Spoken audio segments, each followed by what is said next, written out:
Good morning, everybody. I just got out of my Pilates class, so mine might beat red face.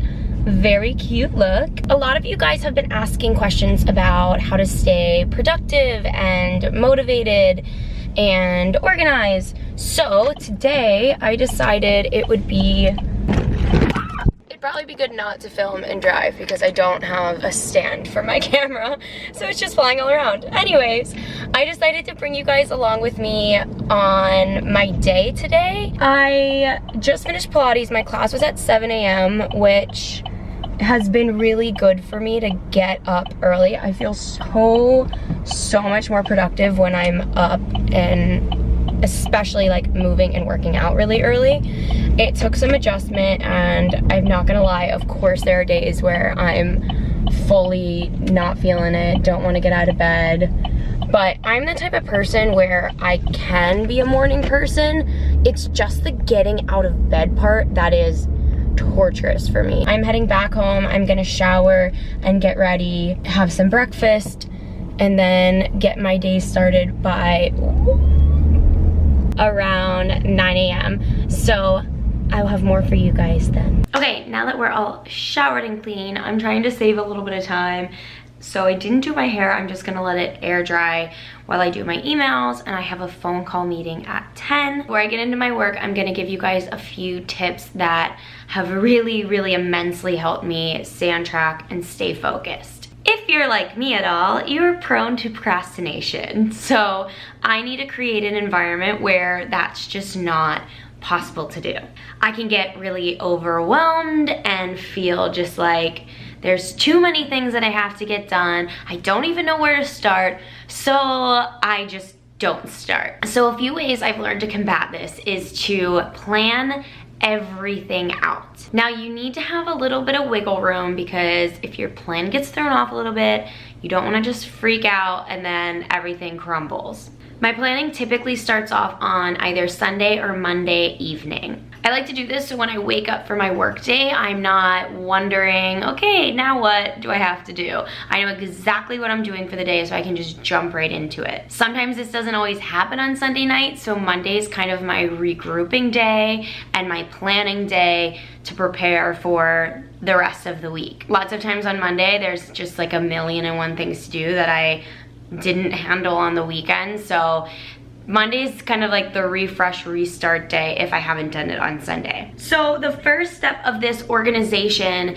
is to make lists. Now, I know lists aren't for everyone, but I am obsessed with them. I like to write everything down so I get it out of my head, so I'm no longer thinking, oh my gosh, I have to do this and I have to do that and blah, blah, blah, and then my mind's just completely frazzled. I get it out, get it on paper, and then it's there and not in here anymore. I also split these to-do lists into a work to-do list and just an everyday life to-do list. So right now I'm in the process of moving, so my everyday life to-do list is very long. The list that I do is typically for the next week or at max 2 weeks time that I need to get done, because I don't want to overwhelm myself with like a 12-page list and then I'll be like, oh, you're never gonna get that done. Once my lists are complete, I then go into my calendar on my computer, which I put everything in. So whether it's my Pilates class or a friend's birthday dinner or getting coffee with a friend or a work meeting or a deadline, it's all in there. So I know exactly what's going on each day. So with my calendar and my to-do list next to each other, I then will plan out when I can achieve these tasks. Now, it is key to not panic if something comes up. By having a schedule, I can then reassess. You can just adjust it around, you can see the other holes in your schedule and fit it in there. And next up, which is just so ironic to me now because I've worked so hard not to have a standard 9 to 5, I found that I'm most productive working kind of a 9 to 5. I used to really just kind of work whichever days. Sometimes I would work all day on a Saturday or a Sunday and then not at all on a Wednesday. But because it wasn't really planned, it was like, what am I feeling today? I never felt like I got enough done, but I always felt like I was too busy working to allot enough time to hang out with friends and just have me time. So giving myself this kind of window of time that I'm working has helped not just with my work ethic, but also with my social life. Along with having set times, have set places. If you are utilizing your home space as a work or study space, this can cause a lot of issues. I love laying in bed for an hour in the morning and whipping my laptop out and doing my emails right away or doing them on my phone, but this creates a really bad environment. When you go to relax at night and go to sleep, you're gonna associate this space now with working and with stress and with anything that revolves around those things.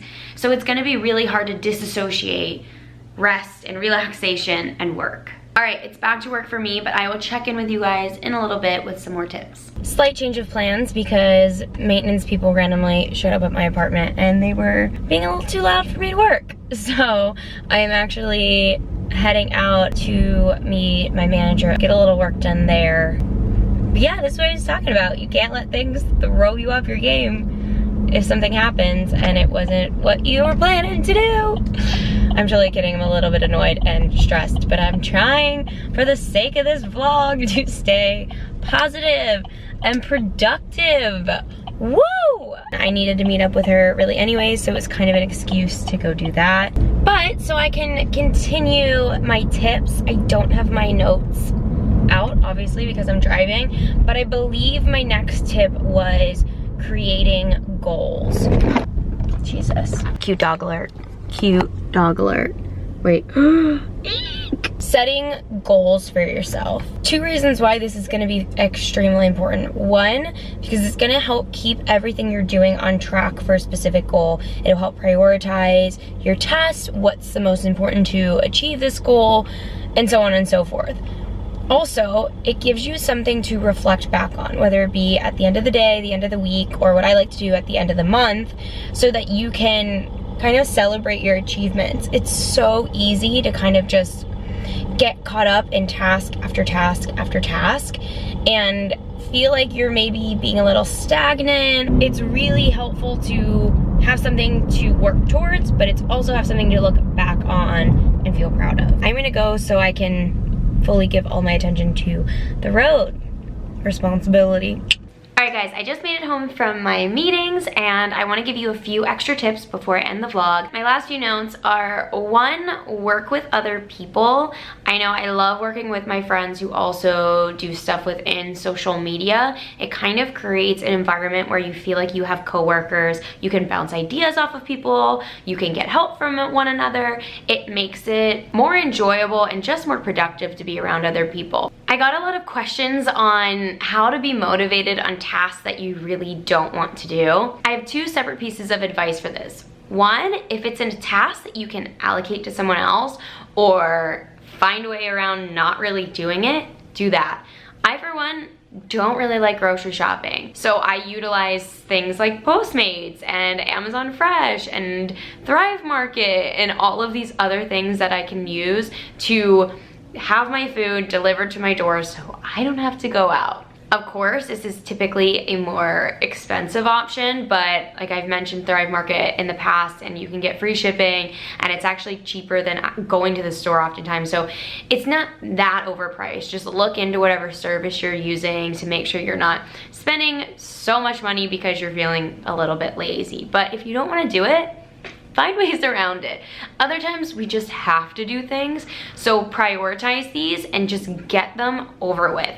Whether making it at the top of your list and completing it so you can get to the things you really want to do, or as I mentioned, schedule a time to get something done specifically and stick to it. Don't push it back. If you have the time to do it, get it done. And finally, on helping to be productive, don't go on social media when you're working. Even if you claim it's for research, chances are you're gonna end in a black hole and you're gonna like come out of it 10 hours later and looking at like slime videos and videos of cats. I'm so guilty of doing this. I'll go look up something that I need for work and it just becomes not work at all. All right guys, that's all the tips I'm gonna share in this video. I hope that they were helpful. I love you guys so much. I will see you next week. Bye.